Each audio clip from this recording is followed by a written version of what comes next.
പ്രവാസി ക്ഷേമത്തിനായി പ്രവർത്തിക്കുന്ന കേരള സർക്കാരിൻ്റെ വകുപ്പാണ് നോർക്ക വകുപ്പ്. നോർക്ക വകുപ്പിനെക്കുറിച്ച് തീർച്ചയായും പ്രവാസികൾക്ക് അറിവുണ്ടാകും. എന്നാൽ നോർക്ക വകുപ്പിന് കീഴിൽ എന്തൊക്കെ പ്രവർത്തനങ്ങൾ നടക്കുന്നു എന്നതിനെക്കുറിച്ച് അറിവുണ്ടാകണമെന്നില്ല. നോർക്ക വകുപ്പിന് കീഴിൽ പ്രവർത്തിക്കുന്ന സ്ഥാപനങ്ങളിൽ ഒന്നാണ് നോർക്ക റൂട്ട്സ്, മറ്റൊന്ന് കേരള പ്രവാസി വെൽഫെയർ ഫണ്ട് ബോർഡ്, മറ്റൊന്ന് നമ്മുടെ ലോക കേരള സഭ, മറ്റൊന്ന് പ്രവാസി കമ്മീഷൻ. ഇത്രയും സ്ഥാപനങ്ങൾ പ്രവാസികളുടെ ക്ഷേമത്തിനായി നോർക്ക വകുപ്പിന് കീഴിൽ പ്രവർത്തിക്കുന്നുണ്ട്. ഞാൻ നോർക്ക റൂട്ട്സിൻ്റെ ഉദ്യോഗസ്ഥനാണ്. നോർക്ക റൂട്ട്സിൻ്റെ മുംബൈ റീജിയൻ NRK ഡെവലപ്മെൻറ്റ് ഓഫീസറാണ്. ഞാൻ കേരള സർക്കാരിൻ്റെ പൊതുഭരണ വകുപ്പിൽ അണ്ടർ സെക്രട്ടറി കൂടിയാണ്. നോർക്ക റൂട്ട്സ് പോലൊരു സ്ഥാപനത്തിൻ്റെ ആവശ്യകത ഉണ്ടായത് തന്നെ മുൻകാലങ്ങളിൽ നടന്ന വൻ വിസ തട്ടിപ്പുകളും അതിന് മലയാളികൾ ഇരയാകുന്നതും നിത്യസംഭവം ആയിരുന്ന ഒരു കാലത്താണ് ഇത്തരം ഒരു വകുപ്പ് തന്നെ രൂപം കൊള്ളാനിടയായത്.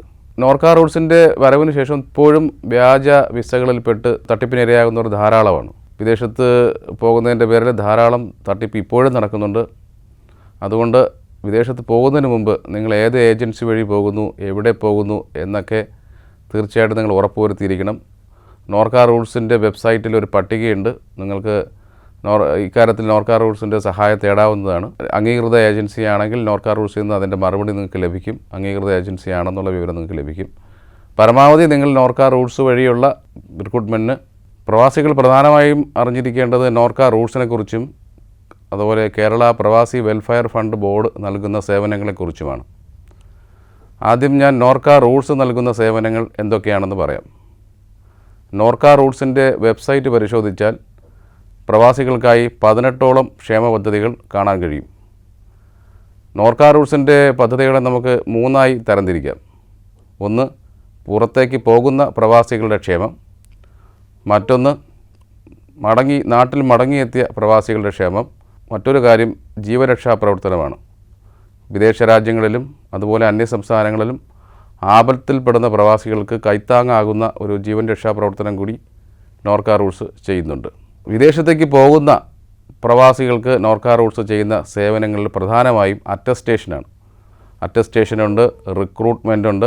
ഈ രണ്ടുമാണ് പ്രധാനമായും ഇപ്പോൾ വിദേശത്തേക്ക് പോകുന്ന പ്രവാസികൾക്കായി ചെയ്തു വരുന്നത്. വിദേശത്ത് പോകുന്ന പ്രവാസികളുടെ സർട്ടിഫിക്കറ്റ് അറ്റസ്റ്റേഷൻ വേണ്ടി വരും. അത് നോർക്ക റൂട്ട്സിൻ്റെ കേരളത്തിലെ എല്ലാ ജില്ലാ കളക്ട്രേറ്റിലും സെല്ലുകളുണ്ട്. ആ സെല്ലുകളിൽ സർട്ടിഫിക്കറ്റുകൾ നിങ്ങൾക്ക് സമർപ്പിക്കാം. നിശ്ചിത ഫീസ് അടച്ചാൽ ആ അറ്റസ്റ്റേഷൻ കർത്തവ്യം നോർക്ക റൂട്ട്സ് ഏറ്റെടുക്കുന്നതാണ്. മറ്റൊരു കാര്യം, ഈ പുറത്തേക്ക് പോകുന്ന എല്ലാ പ്രവാസികളും നിർബന്ധമായും ചെയ്തിരിക്കേണ്ട ഒരു കാര്യമാണ് നോർക്കയിലെ രജിസ്ട്രേഷൻ. 372 രൂപ ഫീസ് അടച്ചുകൊണ്ട് നോർക്ക വെബ്സൈറ്റ് വഴി നിങ്ങളുടെ വിവരങ്ങൾ നിങ്ങൾക്ക് രജിസ്റ്റർ ചെയ്യാം. ആ 372 രൂപ കൊടുത്ത് നിങ്ങൾ രജിസ്റ്റർ ചെയ്യുമ്പോൾ നിങ്ങൾക്ക് 4 ലക്ഷം രൂപയുടെ ഒരു ഇൻഷുറൻസ് കവറേജ് ലഭിക്കും. അതുപോലെ അപകടം പറ്റി നമ്മുടെ കിടപ്പിലാകുന്നൊരവസ്ഥ വന്നാൽ 2 ലക്ഷം രൂപ ധനസഹായം ലഭിക്കും. ഈ രജിസ്ട്രേഷൻ്റെ ഉദ്ദേശം നിങ്ങളെക്കുറിച്ചുള്ള ഡാറ്റ കളക്ട് ചെയ്യുക എന്നുള്ളതാണ്. വിദേശ രാജ്യങ്ങളിൽ പോകുന്ന നമ്മുടെ പ്രവാസികളുടെ വിവരങ്ങൾ നോർക്കയുടെ പക്കൽ ഉണ്ടാകണം എന്ന നിർബന്ധത്തിൻ്റെ പേരിലാണ് ഇത്തരം ഒരു പദ്ധതി ഉള്ളത്. അതിൻ്റെ ആവശ്യമെന്ന് പറയുന്നത് ഏതെങ്കിലും ആപത്ത് ഘട്ടം വരുമ്പോൾ നോർക്കയ്ക്ക് ഇടപെടണമെങ്കിൽ ഇത്തരം രജിസ്ട്രേഷൻ വളരെ സഹായകരമാകും. ഈ അടുത്ത കാലത്ത് സുഡാൻ ഇവാക്യുവേഷൻ നടന്നിരുന്നു, അതെല്ലാവർക്കും അറിയാം. ആ സമയത്ത് നോർക്ക റൂട്ട്സിൽ രജിസ്റ്റർ ചെയ്തിരുന്നത് നോർക്കയ്ക്ക് വളരെ സഹായകമായി. എത്രയും പെട്ടെന്ന് റെസ്ക്യൂ മിഷന് ഗവൺമെൻറ് ഓഫ് ഇന്ത്യയെ സഹായിക്കാൻ ഇത്തരം വിവരങ്ങൾ ഉപകരിക്കും. അതുകൊണ്ട് എല്ലാ പ്രവാസികളും നിർബന്ധമായും നോർക്ക റൂട്ട്സിൽ ഈ രജിസ്ട്രേഷൻ ചെയ്തിരിക്കണം. പ്രവാസികൾക്കായി മറ്റൊരു രജിസ്ട്രേഷൻ കൂടിയുണ്ട്. അത് പ്രവാസി രക്ഷാ ഇൻഷുറൻസ് പദ്ധതിയാണ്. അപ്രകാരം രജിസ്റ്റർ ചെയ്താൽ നിങ്ങൾക്ക് ചെയ്തിട്ടുള്ള ഗുരുതരമായ അസുഖങ്ങൾക്ക് 1 ലക്ഷം രൂപയുടെ ധനസഹായം ലഭിക്കുന്നതാണ്.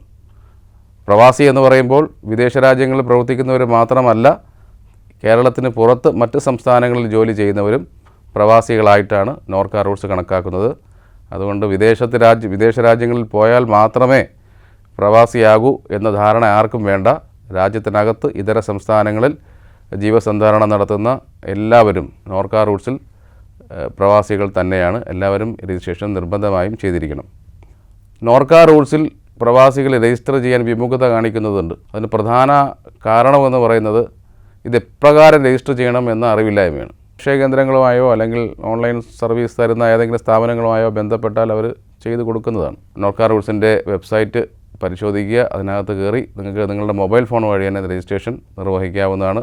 രജിസ്ട്രേഷൻ അപ്രൂവ് ചെയ്താൽ നിങ്ങൾക്ക് ID കാർഡ് ലഭിക്കും. അത് നിങ്ങൾക്ക് സോഫ്റ്റ് കോപ്പി നിങ്ങൾക്ക് ഡൗൺലോഡ് ചെയ്തെടുത്ത് ഉപയോഗിക്കാവുന്നതാണ്. നോർക്ക റൂട്ട്സ് ചെയ്യുന്ന മറ്റൊരു സേവനമാണ് റിക്രൂട്ട്മെൻറ്റ്.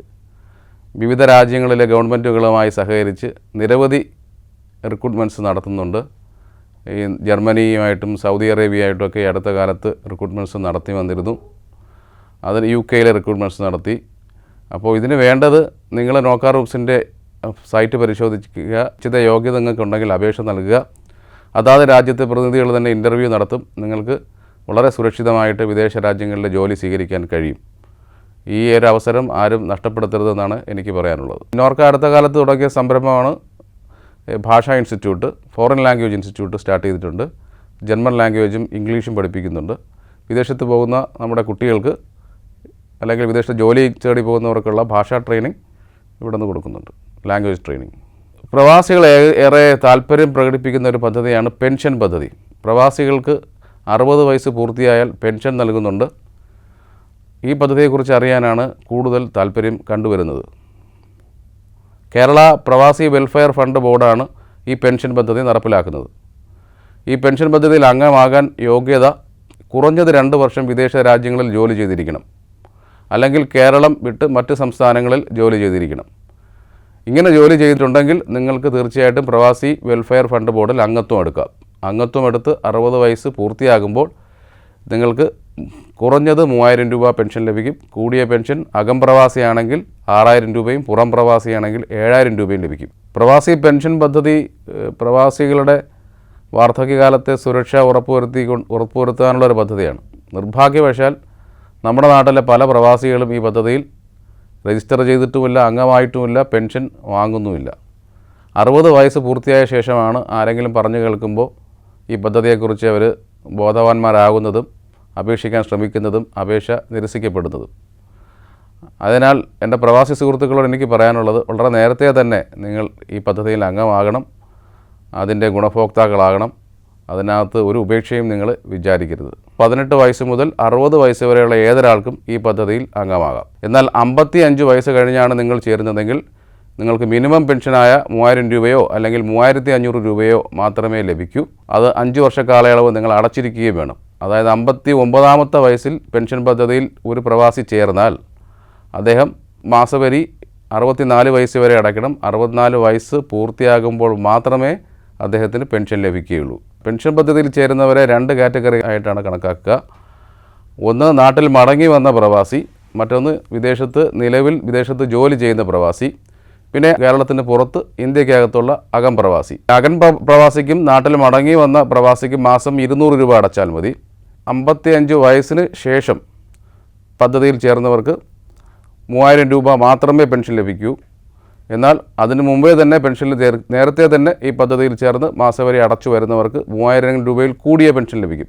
പരമാവധി 6000 രൂപ വരെ അവർക്ക് പെൻഷൻ ലഭിക്കും. വിദേശത്ത് നിലവിൽ ജോലി ചെയ്യുന്ന പ്രവാസികൾക്ക് മാസം അടയ്ക്കേണ്ട തുക 350 രൂപയാണ്. അവർക്ക് ലഭിക്കുന്ന പെൻഷനും കൂടുതലാണ്, 3500 രൂപ പെൻഷൻ ലഭിക്കും.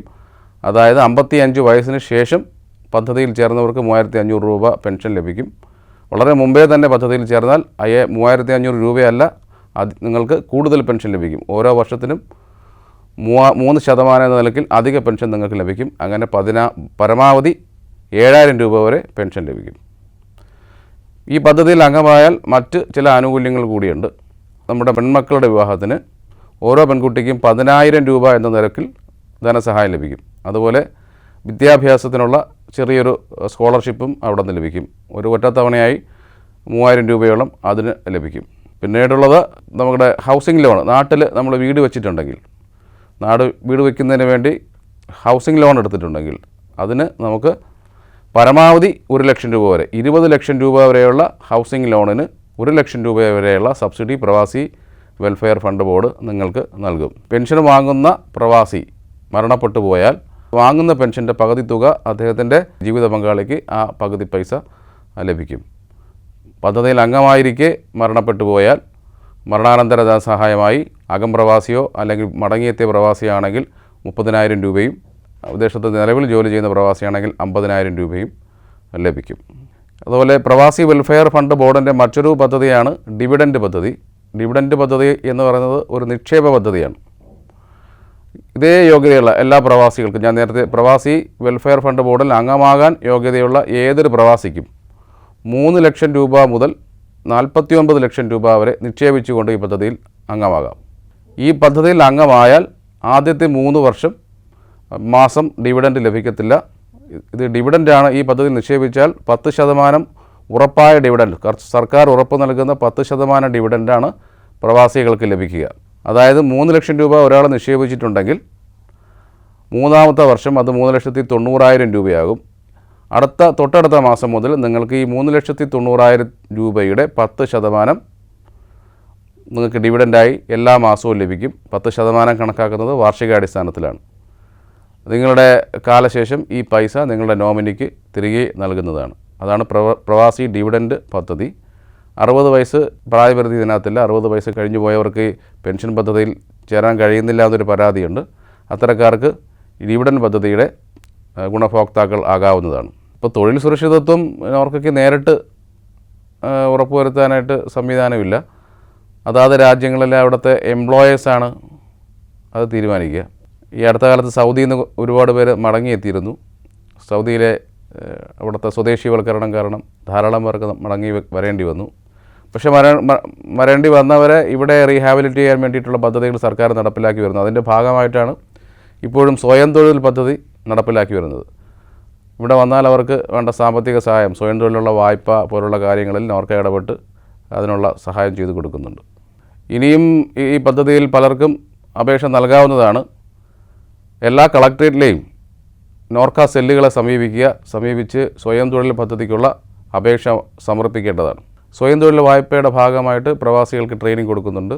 ഇതിനായിട്ടുള്ള പ്രോജക്റ്റ് റിപ്പോർട്ടും ബാങ്കുകളുമായിട്ട് ഇടപെട്ട് ലോണ് നൽകുന്നതിനുള്ള ബാക്കി നടപടികൾ നോർക്ക റൂട്ട്സ് തന്നെ ചെയ്യുന്നതാണ്. നോർക്ക റൂട്ട്സിൻ്റെ മറ്റൊരു പദ്ധതിയാണ് സാന്ത്വന പദ്ധതി. നാട്ടിൽ മടങ്ങി എത്തിയ പ്രവാസികൾക്ക് ഗുരുതര രോഗങ്ങളുണ്ടാകുകയോ മറ്റ് അവശതകൾ ഉണ്ടാകുകയോ ചെയ്യുകയാണെങ്കിൽ 50,000 രൂപയുടെ ധനസഹായം നോർക്ക റൂട്ട്സ് നൽകും. നോർക്ക റൂട്ട്സിൻ്റെ മറ്റൊരു സേവനമാണ് കാരുണ്യ പദ്ധതി. ഈ പദ്ധതി പ്രകാരം വിദേശങ്ങളിലോ അല്ലെങ്കിൽ അന്യസംസ്ഥാനങ്ങളിലോ മരണപ്പെടുന്ന പ്രവാസികളുടെ ഭൗതിക ശരീരം നമ്മുടെ നാട്ടിലെ എയർപോർട്ടുകളിൽ എത്തുമ്പോൾ അവിടെ നിന്ന് ആംബുലൻസിൽ വീട് വരെ നോർക്ക സൗജന്യമായി എത്തിക്കും.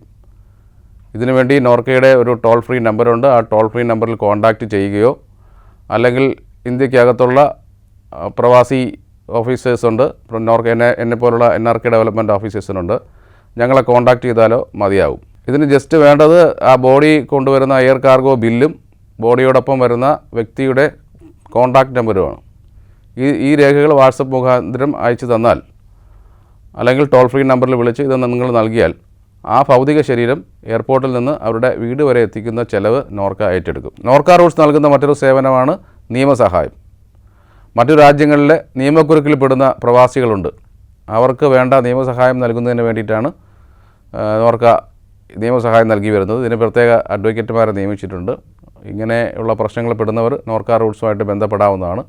അവർക്ക് വേണ്ട നിയമസഹായം നൽകാം. നമ്മുടെ ധാരാളം സഹോദരങ്ങൾ അന്യരാജ്യങ്ങളിൽ ജയിലിൽ കിടക്കുന്നുണ്ട്, അവിടുത്തെ നിയമ സംവിധാനത്തിൻ്റെ പിടിയിൽപ്പെടുന്നുണ്ട്. അപ്പോൾ ഇതിൽ നിന്നൊക്കെ അവർക്കൊരു സപ്പോർട്ട് ലഭിക്കാൻ അത്തരം സന്ദർഭങ്ങളിൽ അവർക്കൊരു പിന്തുണ നോർക്ക റൂട്ട്സ് നൽകി വരുന്നു. നിങ്ങൾക്ക് നോർക്ക റൂട്ട്സിനെ കോൺടാക്റ്റ് ചെയ്യാം. ആവശ്യമായ നിയമസഹായം ഞങ്ങൾ തരും. പ്രവാസികളുടെ ഇടയിലുള്ള ഒരു തെറ്റിദ്ധാരണ, ഞങ്ങളിങ്ങനെ എല്ലാ മാസവും സബ്സ്ക്രിപ്ഷൻ അടയ്ക്കണം, ഒടുവിൽ ഞങ്ങൾക്ക് പെൻഷൻ കിട്ടിയില്ലെങ്കിലോ. എന്നാൽ മനസ്സിലാക്കുക, നാളിതുവരെ കേരള പ്രവാസി വെൽഫെയർ ഫണ്ടിൽ ബോർഡിൽ നിന്ന് നൽകുന്ന പ്രവാസി പെൻഷൻ മുടങ്ങിയിട്ടില്ല. എല്ലാ 5-ാം തീയതിക്ക് മുമ്പും ഈ പെൻഷൻ നിങ്ങളുടെ അക്കൗണ്ടിൽ ക്രെഡിറ്റ് ആകും. പെൻഷൻ മുടങ്ങുന്ന സാഹചര്യം വരുന്നത് നിങ്ങൾ ലൈഫ് സർട്ടിഫിക്കറ്റ് കൊടുത്തില്ലെങ്കിൽ പെൻഷൻ മുടങ്ങും. എല്ലാ വർഷവും എല്ലാ സർക്കാർ ഉദ്യോഗസ്ഥരും അതുപോലെ തന്നെ വിരമിച്ച സർക്കാർ ഉദ്യോഗസ്ഥരും നമ്മുടെ രാജ്യത്തുള്ള എല്ലാ വിരമിച്ച പെൻഷനേഴ്സും ലൈഫ് സർട്ടിഫിക്കറ്റ് കൊടുക്കണം. അതുപോലെ പ്രവാസി വെൽഫെയർ ഫണ്ട് ബോർഡിലെ പെൻഷനേഴ്സും ലൈഫ് സർട്ടിഫിക്കറ്റ് കൊടുക്കണം. ലൈഫ് സർട്ടിഫിക്കറ്റ് കൊടുത്തില്ല എങ്കിൽ മാത്രം പെൻഷൻ മുടങ്ങും. അല്ലാതെ ഇതുവരെ പെൻഷൻ മുടങ്ങിയിട്ടില്ല, ഇനി മുടങ്ങുമെന്നും തോന്നുന്നില്ല. മറ്റൊരു തെറ്റിദ്ധാരണ, സർക്കാരിന് ധനം സമാഹരിക്കുന്നതിനാണ് പ്രവാസികളിൽ നിന്നും ഇത്തരം പദ്ധതികളിലെ പ്രവാസികളെ ചേർക്കുന്നത് എന്നൊരു കേൾവി ഉണ്ട്. തീർച്ചയായും അതൊരു തെറ്റിദ്ധാരണയാണ്. സർക്കാരിന് ഇതുകൊണ്ട് യാതൊരു ലാഭവുമില്ല. നമ്മുടെ രാജ്യം എന്ന് പറയുന്നത് ഒരു വെൽഫെയർ സ്റ്റേറ്റാണ് നമ്മുടെ രാജ്യം. വെൽഫെയർ എന്ന് പറയുന്നത് നമ്മുടെ കോൺസ്റ്റിറ്റ്യൂഷനിലെ ഒരു അടിസ്ഥാന തത്വമാണ്. ആ വെൽഫെയറിൻ്റെ ഭാഗമായിട്ട് പ്രവാസികളുടെ വെൽഫെയറും കേരള സർക്കാർ ഏറ്റെടുത്തിട്ടുണ്ട്. അതിന് വേണ്ടിയിട്ട് ഉള്ള ഒരു പ്രസ്ഥാനമാണ് നോർക്ക റൂട്ട്സ്. അല്ല പ്രവാസികളിൽ നിന്നും ധനം സമാഹരിക്കുന്നതിനല്ല. 200 രൂപ ഒരു മാസം പെൻഷൻ പദ്ധതിയിലേക്ക് അംശാദായമായി സ്വീകരിച്ചുകൊണ്ട് ഒരു സർക്കാരിനും സമ്പന്നരാകാൻ കഴിയില്ല. 200 രൂപ വാങ്ങിക്കൊണ്ട് 3000 രൂപ പെൻഷൻ കൊടുക്കുന്നത് എക്കണോമിക്കലി വയബിൾ അല്ല. അങ്ങനെ ഒരു തെറ്റിദ്ധാരണ വേണ്ട. പ്രവാസി ക്ഷേമം മാത്രമാണ് ഇതിൻ്റെ ലക്ഷ്യം. ഓരോ വർഷവും ലഭിക്കുന്ന ബഡ്ജറ്റ് വിഹിതത്തിൽ നിന്ന് കൂടിയാണ് പെൻഷൻ നൽകി വരുന്നത്. കേരള പ്രവാസി വെൽഫെയർ ഫണ്ട് ബോർഡിൻ്റെ പെൻഷൻ പദ്ധതിയിൽ നിങ്ങൾ അംഗമായാൽ നിങ്ങൾക്ക് ഒറ്റത്തവണയായിട്ട് 50,000 രൂപയുടെ മെഡിക്ലെയിം ലഭിക്കും. എന്തായാലും ഈ ഒരു നിങ്ങൾ അംശാദായം അടയ്ക്കുന്ന കാലയളവിൽ ഒരു പ്രാവശ്യമെങ്കിലും ഹോസ്പിറ്റലിൽ അഡ്മിറ്റ് ആകേണ്ടി വരുന്നൊരു സാഹചര്യം ഉണ്ടായേക്കാം ബഹുഭൂരിപക്ഷം പേർക്കും. ആ സാഹചര്യത്തിൽ തന്നെ നിങ്ങൾ ഈ ക്ലെയിം സമർപ്പിക്കുന്നവർക്ക് കൃത്യമായി ഈ ക്ലെയിം കിട്ടും. നിങ്ങൾ അടച്ച വരിസംഖ്യയിൽ എത്രയോ അധികം തുക തന്നെ നിങ്ങളുടെ ക്ലെയിമായി നിങ്ങൾക്ക് തിരികെ ലഭിക്കുന്നതാണ്. അതുകൊണ്ട് ഇങ്ങനെ ആരെങ്കിലും തെറ്റിദ്ധാരണ ആർക്കെങ്കിലും ഉണ്ടെങ്കിൽ, അതായത് സർക്കാർ ലാഭം ഉണ്ടാക്കുന്നതിന് വേണ്ടിയിട്ടാണ് ഈ പ്രസ്ഥാനങ്ങൾ പ്രവർത്തിക്കുന്നു എന്നൊരു തെറ്റിദ്ധാരണ ഉണ്ടെങ്കിൽ അത് മാറ്റിക്കൊള്ളുക.